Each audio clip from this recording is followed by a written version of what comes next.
Seseorang mau berubah ketika dia sadar dia perlu berubah. Dan untuk menyadarkan itu perlu firman.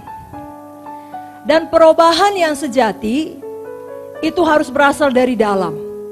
Kalau dari luar dipaksa, nah saudara, itu tidak bertahan lama. Biarlah firman Tuhan menyadarkan kita. Membuat kita mau sungguh-sungguh bertobat.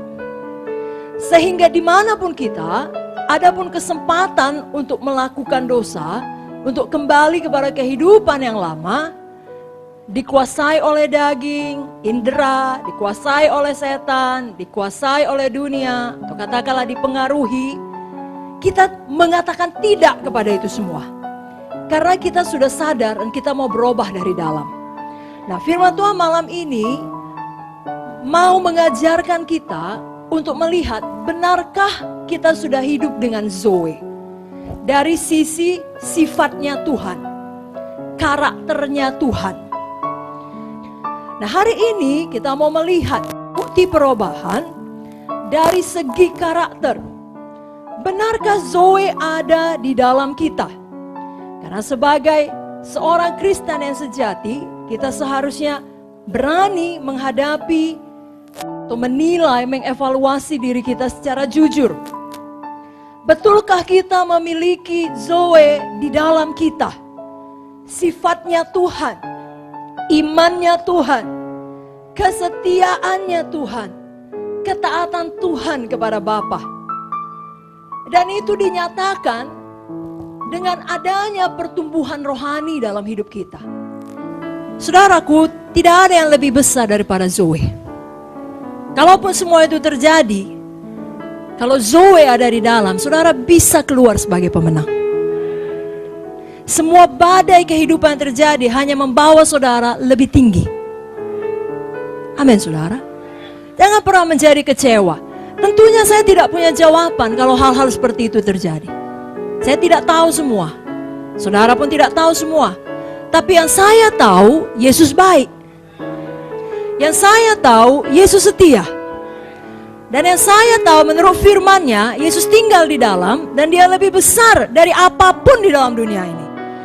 Jadi kita yang memilihnya untuk tidak membiarkan ada akar pahit lalu memisahkan diri. Mungkin badan kita masih dalam pelayanan, tapi hati kita tidak lagi seperti kasih yang semula. Sehingga sebenarnya secara rohani kita masih memisahkan diri. Jangan lagi demikian. Izinkan Zoe menguasai kita. Mari kita baca bersama-sama Ibrani 12 ayat 15. Jagalah supaya jangan ada seorang pun menjauhkan diri dari kasih karunia Allah, agar jangan tumbuh akar yang pahit yang menimbulkan kerusuhan dan yang mencemarkan banyak orang.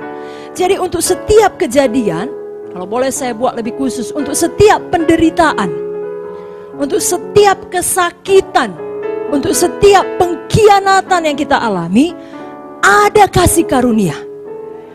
Cukup kasih karunia. Untuk setiap keberatan yang kita alami, yang kita tidak mengerti, ada kasih karunia Tuhan. Ya, yang memampukan kita di dalam kelemahanlah kuasanya menjadi sempurna. Kekuatannya dinyatakan, kehidupannya dinyatakan, Zoe dinyatakan. Jangan kita memilih untuk menjauhkan diri dari kasih karunia itu. Karena kalau kita tidak menerimanya, Tuhan tidak bisa memaksakannya. Tapi akibatnya tidak baik bagi kita. Ada akar yang pahit. Dan itu meracuni seluruh kehidupan kita. Bapak ibu saudara, pilihlah untuk mengingat kebaikan Tuhan. Ada satu pemberian Tuhan, hadiah Tuhan kepada kita umat manusia yang sangat indah. Namanya memori, ingatan. Yang bahkan tidak dapat dibunuh oleh kematian seseorang. Nah, Tuhan kasih itu kemampuan untuk mengingat ingatan kepada saudara. Dimaksudkan supaya saudara mengingat kebaikannya. Mazmur 103 berkata, jangan lupakan segala kebaikan Tuhan.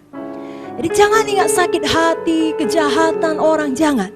Tetapi yang diingat kebaikan Tuhan. Jadi saudaraku, arahkan memori saudara kepada firman dan kepada kebaikan Tuhan yang tidak ada habis-habisnya. Izinkan Zoe menguasai saudara, sehingga saudara dapat bergaul baik dengan orang lain. Amin saudaraku. Saudara tidak perlu menjadi terluka dan tidak dapat dipulihkan.